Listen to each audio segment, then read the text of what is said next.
feels like the heartbeat is just to be a place that it just provides an atmosphere for heaven to come near to people who are hungry. And so, yeah, I think that's what is so attractive to me about it, is that there is truly an atmosphere here that you walk into, and amazing things get to happen because of it.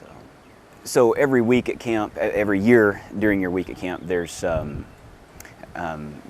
multiple opportunities to be the hands and feet of Jesus. A lot of hugs to campers who might be struggling with homesickness and that sort of thing.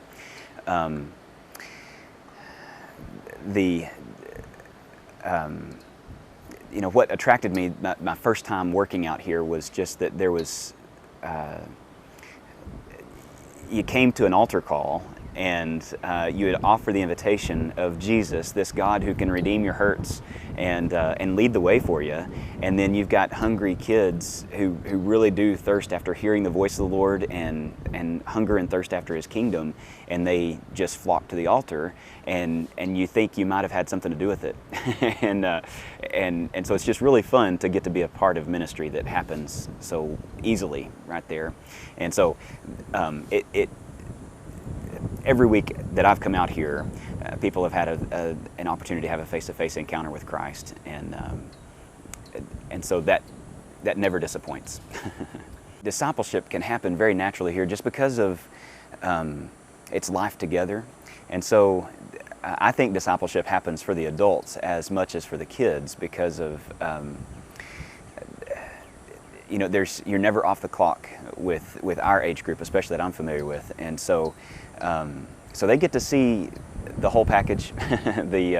Whenever you're joy-filled and can be happy and enthusiastic, and then also when you're tired, and then what comes out. And so I really feel like that our counselors get to grow a lot in the Lord in terms of recognizing the fruit of the flesh versus the fruit of the Spirit, and walking in the fruit of the Spirit there.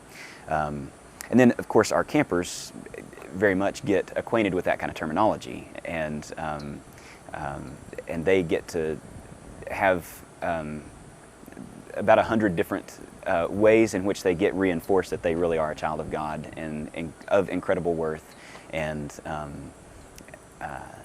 so we trust that at least a few of those stick after the week. So I love to hear about groups that come out and do service work to improve Camp Butman and clean up, and they redid the steps, I think, at the cross not too long ago, and those kind of projects, I think, are always available.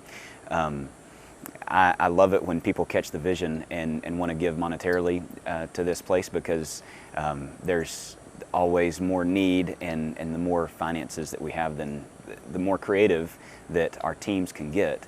And that's what I really love, is being able to have this privilege of recruiting folks that are some of the greatest servants, but also some of the most creative people I've ever met on the planet, come together and build a week experience for these kids that they don't forget.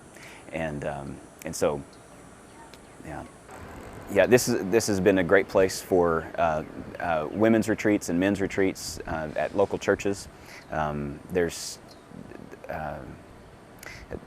I can't count the number of people that I've met who are familiar with Camp Butman, not because of church camps in the summer, but because of Walk to Emmaus or Chrysalis, and it doesn't take much for them to talk about what a special place it is out here. And so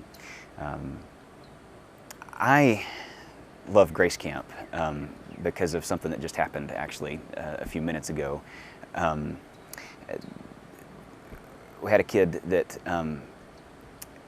did not like the word no very much, and so he threw a fit, and he threw a fit last night as well, and that was right before bed, and he eventually just kind of cried himself to sleep because he'd never got what he wanted. It was some sort of sugary snack right before bed, and it wasn't going to happen. Today, right before lunch, there was some sort of thing that got him going, and anger came out and through the chairs, and that sort of thing, and kind of had to have his temper tantrum there, and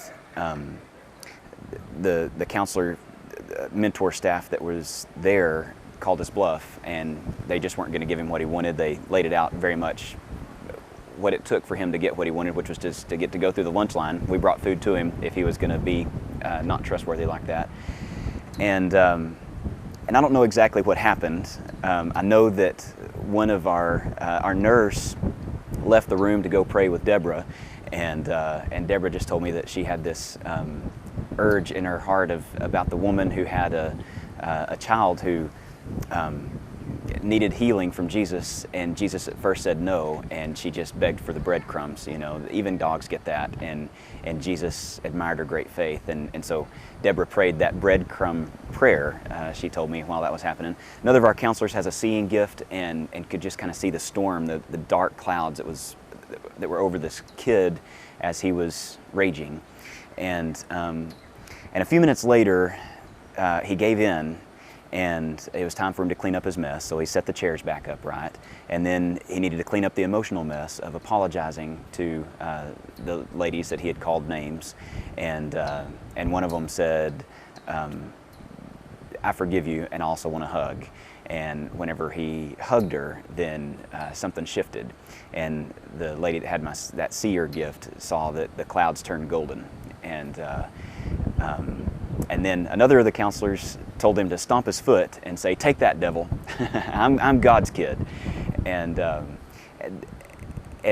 yesterday, while we were trying to engage him in the middle of his tantrum, he was talking about how God was a myth and all that kind of stuff. And then, in a matter of moments, that's what the Holy Spirit can do. He can do more in 5 seconds than we can do in 5 years. And in a matter of moments, there was a transformation that we all got to see.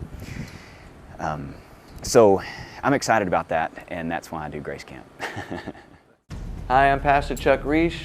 I'm the executive producer at Horizon Media Studios. It's a 501c3 media ministry, and what we're doing is helping other ministries tell their story. Homeless shelters and children's homes, Bible colleges, seminaries, mission sending agencies. With your help, we can continue to help tell their story, to inspire the world, to shine their light, and let God get the glory for the work that's being done in advancing the kingdom of Jesus Christ. Thanks again for praying for us.